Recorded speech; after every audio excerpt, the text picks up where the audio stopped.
आज राष्ट्रीय स्वयंसेवक संघ के गुजरात प्रांत कार्यालय पर डॉक्टर हेडगेवार भवन जो कर्णावती में स्थित है, वहाँ पर श्री राम जन्मभूमि तीर्थ क्षेत्र समर्पण निधि अभियान समिति कर्णावती और सामाजिक समरसता मंच दोनों ने मिलकर एक बहुत ही बढ़िया कार्यक्रम किया, जिसमें भगवान श्री राम की जन्मभूमि पर जिन्होंने सबसे पहले शिलान्यास होने पर पहली ईंट रखी थी, वो कामेश्वर जी चौपाल हमारे साथ उपलब्ध थे। उनको आज हम कुछ बात उनसे पूछेंगे। हमारा पहला प्रश्न है कामेश्वर जी कि राम मंदिर निर्माण के विषय में आप कुछ बातें हमें बताइए। राम मंदिर का निर्माण सबसे पहले राम के पुत्र कुश ने किया था। के दिनों भारत के यशस्वी राजा हुए थे विक्रमादित्य। तो विक्रमादित्य ने मंदिर का निर्माण करवाया था। जब परकियों का देश पर आक्रमण प्रारंभ हुआ तो 1528 ईस्वी में बाबर के आदेश से उसके सेनापति मीर बाकी ने मंदिर को उद्ध्वस्त करवाया। तब से लेकर के सुप्रीम कोर्ट के निर्णय आने तक राम भक्त और हिंदू समाज, साधु संत निरंतर संघर्ष करते आ रहा है। पूर्व में 76 ऐसे युद्ध हुए हैं जिसमें 4 लाख से अधिक लोग मारे गए और 77वां युद्ध कह सकते हैं, संघर्ष कह सकते हैं, आजादी के बाद विश्व हिंदू परिषद के नेतृत्व में हुआ था। तो जैसे लोगों ने गांव से लेकर के अयोध्या तक की लड़ाई लड़ी, वैसे ही व्यवहार न्यायालय से लेकर के सर्वोच्च न्यायालय तक की लड़ाई लड़ी। और आपको आनंद का विषय ये है कि पहला केस एक निहंग सिख ने राम जन्मभूमि पर जाकर के काम किया था और पहला केस भी दायर वही किया था, उन्हीं के ऊपर एफआईआर हुआ था, किसी हिंदू पर नहीं हुआ था। तो राम जन्मभूमि के साथ सिख भी, जैन भी, बौद्ध भी, सनातनी भी और कह सकते हैं तो कुछ मुस्लिम समाज के लोग इस मत के थे कि राम इस राष्ट्र का गौरव है। मुसलमान के लोग भी कई ऐसे हुए जो राम को पैगंबर तक मानते थे। तो राम इस देश का धड़कन है, प्राण तत्व है। जैसे कहते हैं कि हर जन के मन में राम बसे, हर प्राण प्राण में सीता है। तो सीता और राम के बिना ये राम देश बेचैन हो जाता है। और सामान्यतः भारत के जो मन है वो राम रहता है तो आराम रहता है, और राम नहीं रहता है तो बेराम हो जाता है। तो ऐसे राम के जन्मभूमि पर में हमारे पुरखों ने लंबी लड़ाई लड़ी, व्यवहार न्यायालय से सुप्रीम कोर्ट तक की लड़ाई लड़ी। सुप्रीम कोर्ट ने जितने भी तात्विक प्रश्न हो सकते थे सभी दृष्टिकोण से क्वेश्चन किए, विषय को समझने का प्रयास किया। तो वह पौराणिक भी था, ऐतिहासिक भी था, आर्कियोलॉजिकल फैक्ट्स के आधार पर भी था, और आज के ज़माने में जो कार्बन डेटिंग प्रोसेस है फोटोग्राफी के द्वारा, ये भी था। इन सबों के द्वारा जो टेस्ट किया गया तो तथ्य, तर्क और साक्ष्य के आधार पर ये मान लिया गया कि अयोध्या में जो राम भूमि है वही प्रभु राम का जन्म हुआ था और प्रभु राम की जन्मभूमि है। और सुप्रीम कोर्ट के आदेश से, निर्देश से भारत सरकार ने एक ट्रस्ट का गठन किया 5 फरवरी को। 9 नवंबर 2019 को यह निर्णय आया 2020 को निर्णय आया और फिर 5 फरवरी 2020 को ट्रस्ट का गठन हो गया। ट्रस्ट ने कार्य के प्रारंभ की सारी भूमिका सुनिश्चित करना ही प्रारंभ किया था, तो एक वैश्विक संकट पूरे विश्व के सामने आके खड़ा था, जिससे भारत भी ग्रसित हो गया। उन परिस्थितियों के कारण राम जन्मभूमि पर में जो मंदिर निर्माण का काम था, देश काल परिस्थिति को ध्यान में रखते हुए नहीं संभव हो सका करना।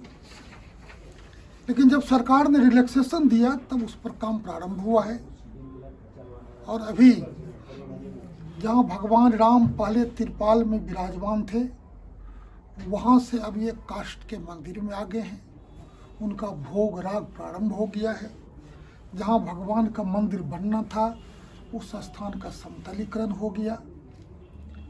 और फिर ट्रस्ट ने बैठ करके ये निर्णय लिया कि भाई मंदिर का जो काम होगा कौन करेगा, तो उसके दृष्टिकोण से करवाएगा तो ट्रस्ट, लेकिन करने के लिए एक्सपर्टों के दृष्टिकोण से देश के सबसे जाने माने अंतर्राष्ट्रीय स्तर के जो आर्किटेक्ट है, ऐसे चंद्रकांत सोमपुरा जी, उनके दोनों बच्चे हैं, आशीष जी और वो, और फिर निर्माण काम जो करेंगे उसके लिए LNT कंपनी है, तो LNT कंपनी को दिया गया है।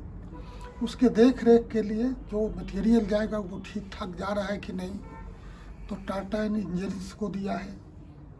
इसके अतिरिक्त भी भवन निर्माण समिति है, एक्सपर्टों की कमेटी है, जो समय समय पर सभी बातों की समीक्षा करता है। अब मंदिर निर्माण काम का श्री गणेश भी हो गया। अब सभी जानते हैं कि देश के जितने धर्म संप्रदाय है, अधिकांश संतों को बुलाकर राष्ट्रीय स्वयंसेवक संघ के परम पूज्य सरसंचालक श्रीमान मोहन भागवत जी और देश के यशस्वी प्रधानमंत्री के हाथों सारे संतों की उपस्थिति में मंदिर निर्माण कार्य का शुभारंभ हो गया। अब शुभारंभ हो गया तो निर्माण काम में जैसा संकल्पना पहले से थी राम जन्मभूमि के संघर्ष के काल से कि राम सबके हैं, राम सबके हैं और राम के सब हैं, तो उसको ध्यान में रखते हुए राम के जन्मभूमि के साथ संघर्ष में पूरे देश ने संकल्प लिया था, राम लला हम आएंगे, मंदिर भव्य बनाएंगे। ये संकल्प केवल हमारा और विश्व हिंदू परिषद का नहीं था, असंघ का। देश के लगभग 3 लाख गांव में रामशिला पूजित हुई थी। अखंड राम नाम का 24 घंटे का जाप हुआ था। सबों ने संकल्पित शिलाएं अयोध्या भेजी थी और उस संकल्पित शिला का इंतजार पूरे देश का कर रहा था कि भाई जैसे संकल्प सबका जुड़ा है, वैसे समर्पण भी पूरे देश का जुड़े, तभी राम सबके होंगे। राम का सब होगा जब सबका संकल्प और सबका समर्पण राम जन्मभूमि के साथ जुड़ेगा। तो मोटा मोटी इसके दृष्टिकोण से मार्गदर्शक मंडल से बैठक हुई।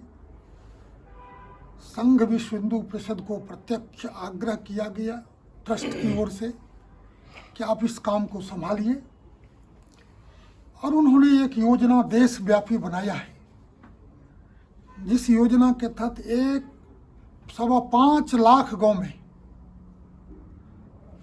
कार्यकर्ता जाएंगे, लगभग 13 करोड़ परिवार से मिलेंगे,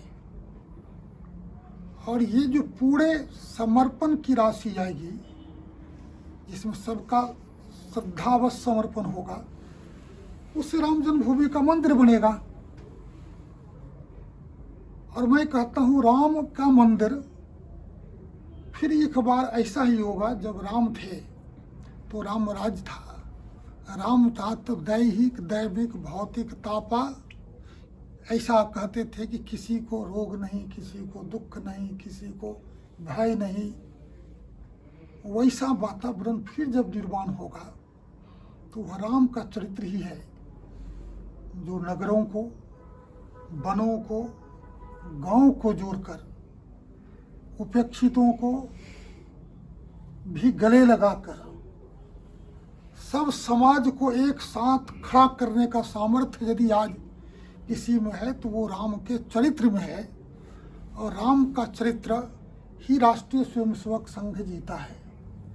राम ने कभी घोषणा नहीं किया था कि हम उसको गले लगाएंगे, इसको भाई कहेंगे। ये प्लानिंग नहीं थी, ये उनका स्वभाव था।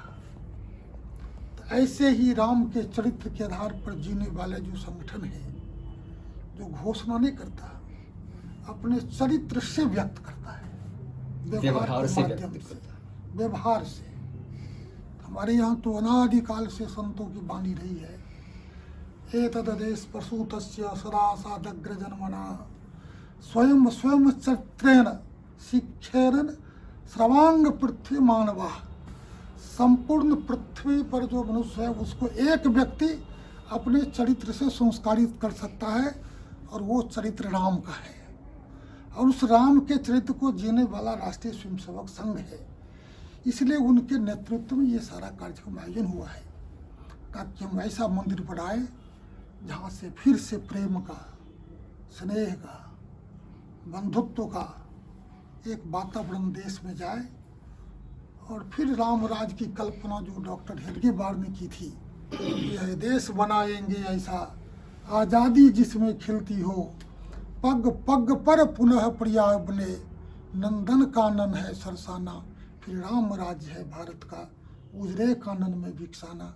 ऐसे राम राज आएगा जहाँ सबरी को लोग माता कहेंगे, जहाँ हनुमान को भी गले लगाकर तुम मम प्रिय भरत सम भाई कहेंगे, जहाँ जटायु जैसे निर्दयी को भी लोग तात कहने का हिम्मत जुटाएंगे, जहाँ केवट और निषाद राज को भी मित्र कह के समानता का व्यवहार और समकक्ष का अधिकार देंगे। यह संदेश उस राम मंदिर के माध्यम से जाएगा। धन्यवाद चौपाल जी। दूसरा प्रश्न जो है हमारा आपसे, ये जो राष्ट्र मंदिर बनने जा रहा है, ये भारत की अस्मिता का प्रतीक है, भारत के गौरव का प्रतीक है और राष्ट्र चेतना का केंद्र बिंदु है। ये जो बनने वाला है, इसमें जो मेरा समर्पण होने वाला है, तो अनुसूचित समाज जो है हमारा वो और राम मंदिर, इन दोनों के बीच में आपकी बात जो है, आप क्या संबंध जोड़कर बता रहे हैं? देखिए, ऐसा है, अनुसूचित शब्द तो कल का पैदा हुआ है। 13 शेड्यूल जब अंग्रेजों ने लाया था 1935 में, तो अनुसूचित शब्द पहले जन्म लिया था अंग्रेजों के राज में। अनुसूची का अर्थ है सूची बनाना, छोटा सूची बनाना। अनुसूचित जाति तो तब से है जिसको जोड़ते हैं अनुसूची से, तो अनुसूची था नहीं तब तो हम एक समाज थे, और राम न उसके बगैर है न राम के बिना वो है। राम यदि अस्तित्व में आते हैं तो दशरथ के पुत्र के रूप में आते हैं। तो जहाँ राम देवकी नंदन है, दशरथ नंदन है, वहाँ राम वाल्मीकि नंदन भी है। और वाल्मीकि ने तो राम के रहते जन जन के मन में राम रमे, हर प्राण प्राण में सीता है, वो सिद्ध कर दिया था। और अयोध्या में ऐसे लोग जिन्होंने भूलवश सीता राजमाते के ऊपर उंगली उठाया था, उस पूरे समाज को अपने आंसुओं में उनके कलुष को धो दिया था। तो राम तो तभी अनुसूचित वर्ग जिसको आप कहते हैं, उनके पुरखों ने राम के रहते राम की गलती को, और आप दशरथ ने पूरे अयोध्या की गलती को स्वीकार करवा दिया था। उसका नाम था वाल्मीकि, और उसके शिष्य का नाम था लव और कुश, जो राम के पुत्र थे। इसलिए इनका संबंध तो वहां तक का है। अरे भैया, मैं तो इतना कहता हूँ कि भगवान दूसरे के लिए भले ही मंदिर में हो, अनुसूचित वर्ग के लिए तो भगवान दिल में होता है। संत यही तो कहते हैं, दीनन के ही राम अवसतु है। राम को खोजना मंदिर में तो शायद आज तक राम किसी को नहीं मिला, लेकिन दीन के हृदय में राम मिल गया। राम जब स्वयं आए लंका विजय के बाद, तो राज्याभिषेक हो रहा था राम का। राज्याभिषेक हो गया तो सबको पुरस्कार दे रहे थे, किसी को लंका दे दिए, किसी को किष्किंधा दे दिए, किसी को युवराज बना दिए। अब बेचारा हनुमान पीछे बैठा था, तो माता सीता को लगा कि अरे अशोक वाटिका में शोक हरने वाला हनुमान मेरा कहाँ है। उनको लगा कि शायद वो भूल रहे हैं उनको। तो माँ ने बुलाया, पुत्र तुझे कुछ नहीं मिला, लो मैं अपना हार देता हूँ, और अपने गले से निकाल करके हनुमान के गले में पहना दी। हनुमान फिर पीछे जाके बैठ गया और माला के एक एक मनका को दांत से तोड़ तोड़ के देखने लगा। तो इर्द गिर्द में जो बैठे लोग हैं जो कहते हैं कि राम खाली मंदिरे में रहते हैं, उन्होंने कहा क्या कर रहे हो, इतनी कीमती हार माँ ने दी है, तुम तोड़ते जा रहे हो। कहा मैं देख रहा हूँ इसमें राम है कि नहीं है। अच्छा, जब इसमें राम नहीं है तो मेरे किस काम का नहीं है। और उन्होंने कहा तुम्हारे अंदर राम है, तो सीना फाड़ के दिखाया सीताराम है। तो जिस दलित के, जिस अनुसूचित के दिल में राम है, वो राम से दूर जा कैसे सकता है।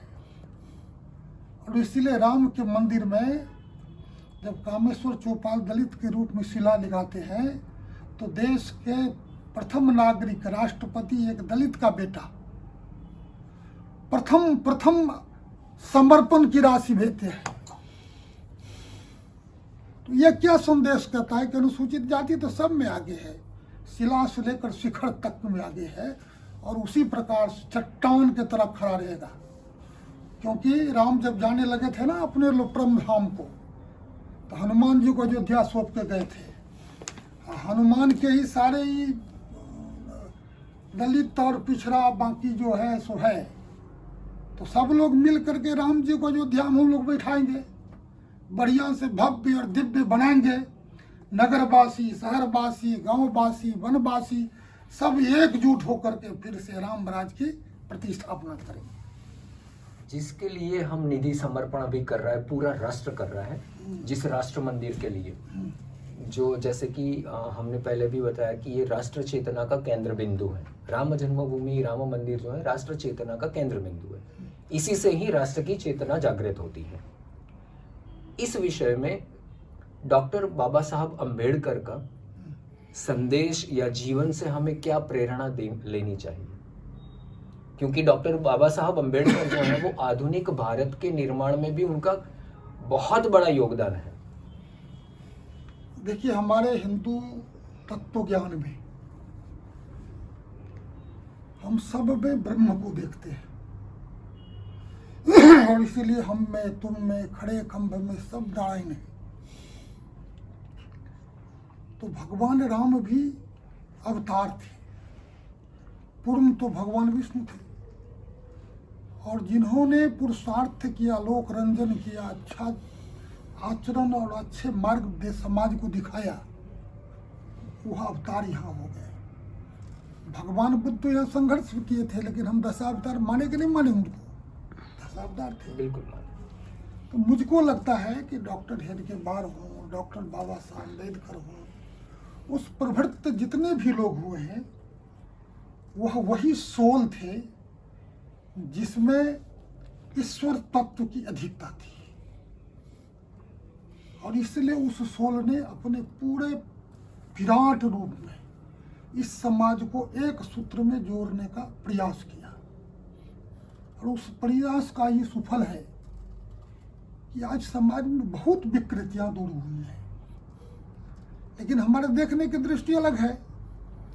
एक दृष्टि ऐसी भी थी, जब बाबा साहब शिशु अवस्था में थे तब समाज में दूरियां अधिक थी, और बाबा साहब अपने पुरुषार्थ के माध्यम से जहाँ तक समाज को समझा पाए, आज वो दूरियां कम है। बिल्कुल। जब बाबा साहब को लोग साथ नहीं बैठने देते थे, आज बाबा साहब की प्रतिमा बना के वैसे ही पूजते हैं जैसे राम को पूजते हैं। तो बाबा साहब का यह संदेश है कि तुम शिक्षित बनो, श्रेष्ठ बनो।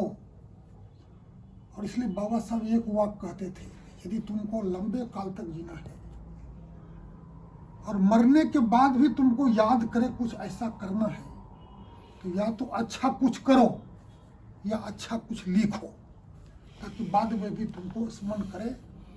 तो हमको बाबा साहब से ही प्रेरणा मिलती है कि देश के हजारों साल की गुलामी को मिटाने के बाद बाबा साहब ने एक मार्ग दिया संविधान के रूप में देश को चलने का। तो बाबा साहब में लेखनी शक्ति थी, और हम यदि करने की ताकत रखते हैं तो हजारों साल के बाद भारत के बाल पर गुलामी के काल में जो कलंक लगा हुआ था, उसको हम लोग अपने हाथों मिटाकर भव्य और दिव्य मंदिर बनाए, ताकि आने वाले समय में बाबा साहब याद किए जाएंगे और आने वाले जो समाज के ऐसे लोग हैं उनको भी याद किए जाएंगे। इसलिए सारे लोग उसमें जुटे और बाबा साहब के जीवन से प्रेरणा लें, राम के भी जीवन से प्रेरणा लें, और कृष्ण की भूमि है इनसे भी प्रेरणा लें कि महानता वैसे प्राप्त नहीं होती है। दीपक प्रकाश तभी दे पाता है जब खुद को जला लेता है। वैसे कोई भी समाज, कोई भी व्यक्ति, कोई भी राष्ट्र श्रेष्ठ तब होता है जब वहाँ कोई कृतित्ववान व्यक्ति अपने क्षण क्षण पल पल राष्ट्र के लिए जीता है। उसी प्रकार से राम के लिए यदि सब जिएंगे तो राम का यदि प्रभाव बढ़ेगा तो सबका प्रभाव बढ़ेगा, क्योंकि राम ही इस देश का राष्ट्रीय चरित्र है। जो देश को जीना पड़ेगा तब भी राम राज आएगा। इसलिए सबको राम काम में लगना चाहिए, और राम से, डॉक्टर हेडगेवार से, जिनसे भी प्रेरणा लेना हो, बाबा साहब से, तो यह प्रेरणा ले कि हम देश हित में कोई ऐसा काम न करें जिसके कारण से आने वाली पीढ़ी कष्ट में फंस जाए। इसलिए हम सबको एक साथ खड़ा होकर के राम मंदिर में लगना चाहिए, ताकि राम मंदिर से यह संदेश जाए कि हिंदुस्तान एक है। हम तो इस धरती पर किसी भी मत पंथ संप्रदाय के लोग हैं, सबको आह्वान करते हैं, और हमारे दलित बंधु तो इस भारतीय संस्कृति का प्राण है। इनको अलग करके हम कुछ सोच भी नहीं सकते, क्योंकि इन्होंने सदैव सब युग में, सब पल में इस देश के लिए मरा है, खफा है। जितना देने का उनके अंदर ताकत था वो दिया है। ऐसे समाज राम से अलग कैसे हो सकता है? और इसलिए समाज को आगे चलिए। राम बनाने में भी भूमिका अनुसूचित जाति की थी, और राम के मंदिर बनाने में भी अनुसूचित जाति की भूमिका रहेगी। धन्यवाद कामेश्वर जी, आपका बहुत बहुत धन्यवाद। हमारे साथ अभी जो थे कामेश्वर चौपाल जी, जिन्होंने राम जन्मभूमि मंदिर जो अभी बनने जा रहा है, उस मंदिर का सबसे पहले शिलान्यास जो हुआ था, उस शिलान्यास की सबसे पहली ईंट जिन्होंने रखी थी, वो हमारे कामेश्वर जी चौपाल थे हमारे साथ। उन्होंने ये अभी हमें संदेश दिया है। धन्यवाद।